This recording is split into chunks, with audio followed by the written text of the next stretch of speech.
Hello and welcome back to the channel today. Today we're going to be doing a deep squat or squat, depending on where your squat is starting at.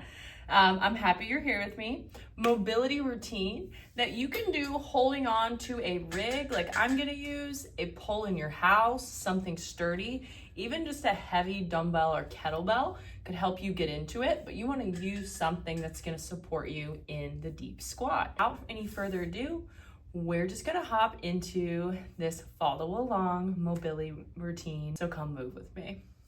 We're gonna begin by finding your deep squat. So I'm gonna be holding onto the rig and then I'll find my squat stance. For most people, your squat stance will be about hip width or a hair wider and have your toes slightly turned out because that allows us to be able to spread the floor and activate through our feet a bit better.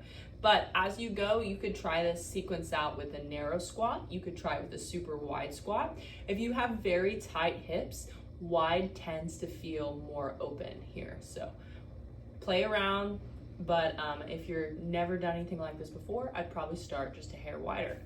I'm gonna start by grabbing onto my rig, plant my feet, and then I tell my clients to think about screwing their feet in the floor. Spread the toes, equal weight through all parts of the foot. The big toes are gonna be heavy. And then think about spreading the floor with your feet. As you begin to send your hips back, and we'll sit into a squat depth that feels comfortable for you. Your heels can be lifted or they can be heavy.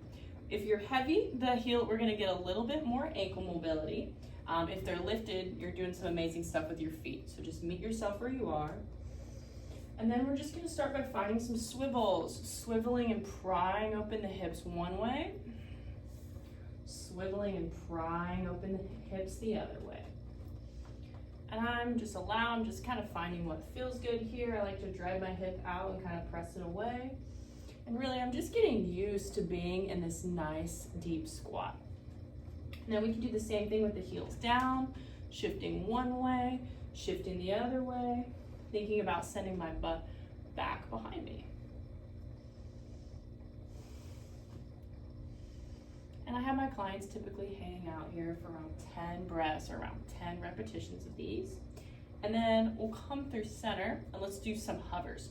So I want you to think about spreading the ground, big toes heavy, drive your knees out over the middle of your feet, and you're gonna lift your hips. Here you should start feeling your glutes and your quads working pretty good, and then we're gonna lower back down. So spread the ground, squeeze your glutes, lift your hips, and lower, spread and squeeze, and lift. And I'm being as light on my hands as I need to be.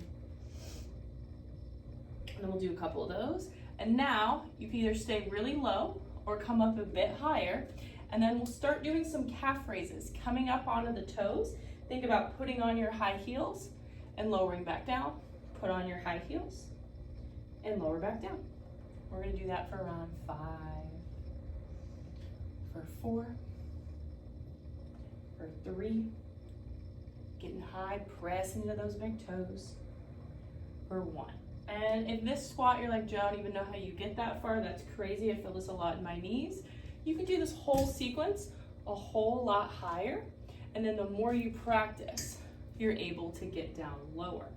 Also, an amazing exercise that you can do to accompany this is we can do some walk down and walk up squats. So holding onto the pole, you'll think about spreading the ground with your feet, big toes are heavy, send your hips back, walk down to a comfortable height, walk up to a comfortable height. Well, walk up all the way, squat down until you feel your hips pretty good, spread the floor. Come up, so you can do that. And that just gets you used to being in a deep squat position.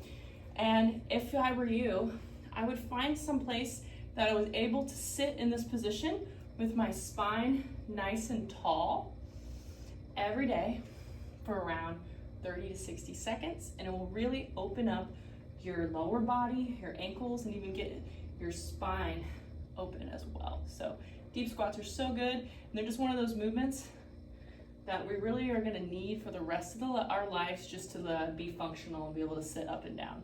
So you're sitting down here, we're finding some swivels. We're staying tall through the chest. Your heels can be lifted or elevated. And then you can do a couple of those, a couple calf raises. and then slowly make your way up, bend your knees. Notice how you feel. Enjoyed this video today? Go ahead and hit me subscribe and follow for more movement content that you can do from just about anywhere. Happy moving and healing, y'all.